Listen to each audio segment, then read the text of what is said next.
Tell me the origin story of methamphetamine, and Pervitin, its brand name drug version, in the context of Nazi Germany in the late 1930s. Let's start there. I think you're right to ask about the context, because without the context, it's not really understandable. So what was the situation? In the 20s, the Nazi movement basically started, and it started in Bavarian beer halls. So alcohol was the drug of choice of the early Nazi movement. The only guy that didn't drink was Hitler. He was a teetotaler, I guess you say. So that was happening in Munich. So alcohol and National Socialism are very closely connected.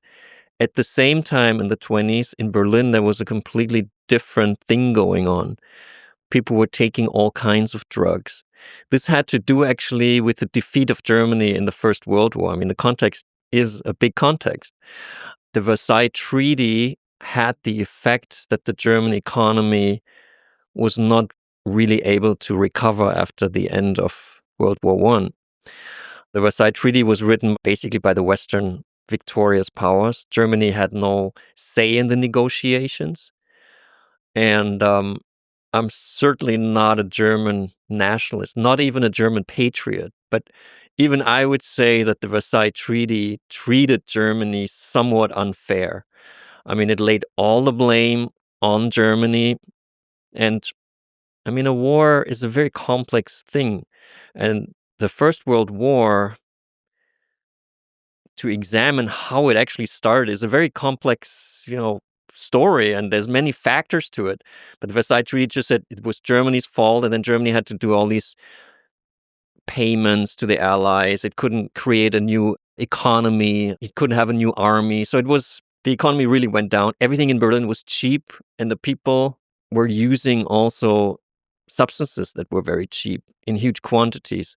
So while in Bavaria, they were drinking alcohol, and alcohol in the brain stimulates behavior, a group behavior, us against them. You can actually examine this.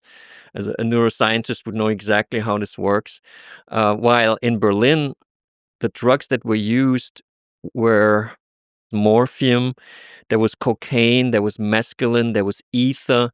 So people were experimenting. Everyone developed a different mindset. It was all, you didn't behave in a way that some kind of authority would like you to behave in, because the authority had just lost the First World War, and there was no real authority in Berlin. People were doing whatever they wanted to do, and they were intoxicating themselves in the way they wanted to do it. So the population, in a way, if you just look at Munich and Berlin, was growing apart.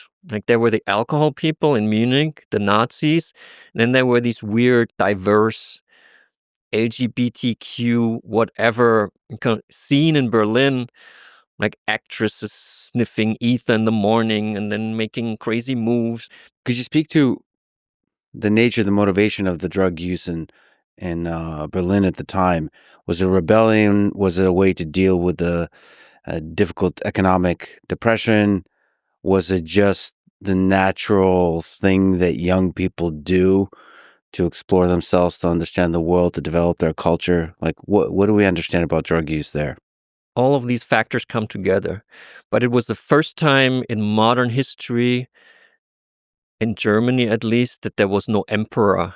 Like, before that, Kaiser Wilhelm, everything was very strict. You had to, you couldn't go crazy, as a young person. You couldn't be a young person. But now in the Weimar Republic in the 20s, you could. No one stopped you. So people went crazy. Like, that's what made Berlin into the city that it still somehow is. And maybe later we talk about contemporary Berlin. It kind of, it still has that vibe, That's why people still come to Berlin. Drugs are cheap. You can move however you want. There's no authority. So that created a rift between the Nazis in Munich, and they always hated Berlin and what was going on in Berlin. So, for example, Goebbels, the later propaganda minister, he called the situation in Berlin die verhasste Asphaltrealität, the hated asphalt reality of Berlin. He hated that. And when the Nazis then were able to take power in 1933, one of the first things they did was to really prosecute people who were taking drugs, because they wanted to, bring everyone back into the fold. And I think you asked what was the reason for people taking so many drugs. They were accessible, they were cheap.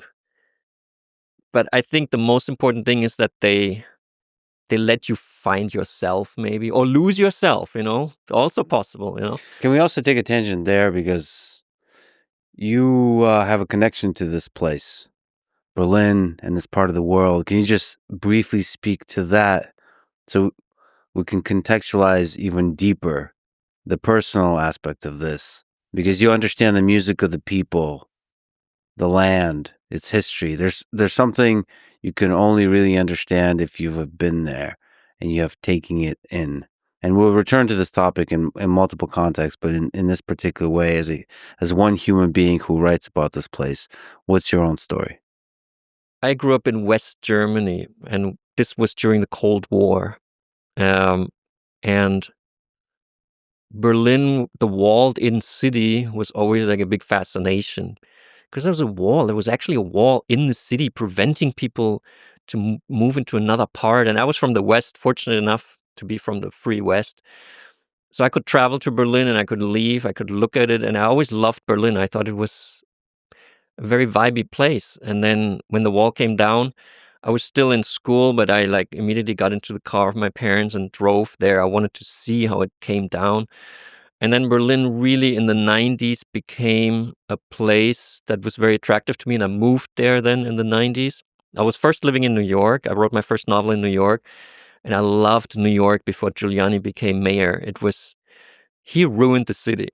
Before that, it was not gentrified. Let's say he introduced gentrification. And gentrification is a big topic. I still lived in the ungentrified New York City for like $300 a month rent, and everyone I knew was an artist. You loved the diversity of it? Yeah, I loved it. I wrote my first novel there. I took LSD for the first time in downtown Manhattan on a Saturday night. So you're kind of like a German Kerouac type character, but moved a few decades forward. I wouldn't compare myself to another writer, but I think Right. Kerouac is pretty cool. But he's an amphetamine writer. On the Road was apparently written in 2 weeks on amphetamines. But it's good, amphetamines are not bad per se. We can also talk about this so-called bad drugs, because basically they're neutral. But let's not lose the thread. Yes. Even though New York Berlin, was, yes. Oh yeah, and then I was in New York. I was in a health food store, one of the first. There weren't health food stores back then a lot, but there was one on First Avenue. And suddenly there was an announcement, which was unusual in the health food store. I think it was called Prana Foods. And the announcement was that Kurt Cobain had just shot himself. It was and I had been actually, and still am, a Nirvana fan. I've seen one of the last concerts of Nirvana in New York City, and it was amazing. But he killed himself, and the next day I received a music cassette from a friend of mine from Berlin with electronic music. And I realized that there had been a paradigm shift, obviously. Rock music with the hero on stage was dead. Now it was, dance electronic music, which a lot of people today think it's kind of simplistic music form, but it's actually a very highly intelligent music form. At least it was in the 90s. People were really experimenting with that music. That was the new music. That was actually the reason I moved to Berlin. I decided I leave New York City. I'm going to move to Berlin. And then in Berlin, to answer your question, I fell in love with something that probably reminded me of the 20s, even though I wasn't there in the 20s. But the city was very open. The wall was still, it's a few years later, but still the wall, it felt like it just came down. Berlin was not yet the capital of Germany. That was still in Bonn. So Berlin was a very cheap and cultural and crazy city, probably a bit like in the 20s, actually. And that's how I fell in love with it, and that's how I became interested in this electronic scene. I visited many dance venues then, so-called clubs. That's one of the hubs in the world of electronic music. They claim that techno was kind of invented in Berlin, but it also comes from Detroit. So Detroit and Berlin are like the techno hubs, I would say. Yeah, electronic music is a soundtrack for some of the most interesting experience this earth has ever created, right? Just it gets people together in some interesting ways. So it's not just the music itself, it's the experiences that the music enables. Well, in Germany, we had a situation that the wall actually kept people apart. People didn't know each other. But because the wall came down, people suddenly met in abandoned buildings in the center of Berlin, which had been owned by the socialist state of East Germany. The most famous club, Tresor means like vault.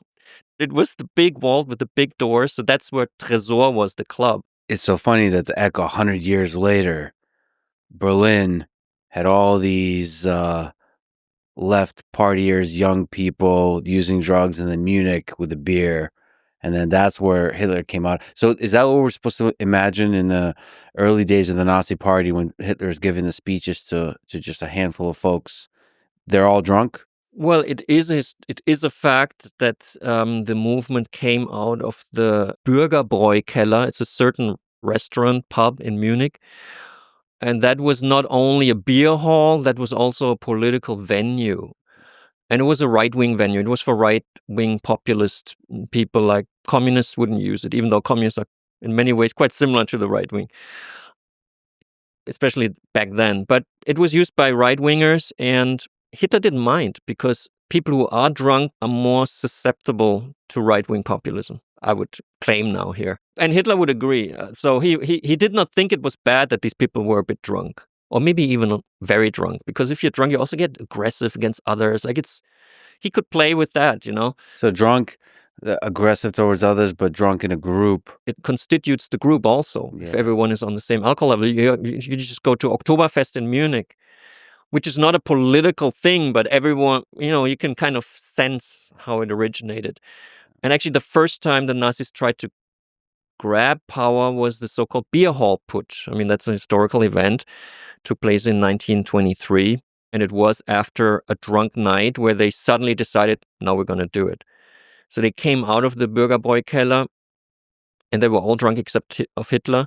And they just tried to overtake the Munich government, and they miserably failed because it was just a stupid drunk idea. Like they were like, yeah, let's just do it.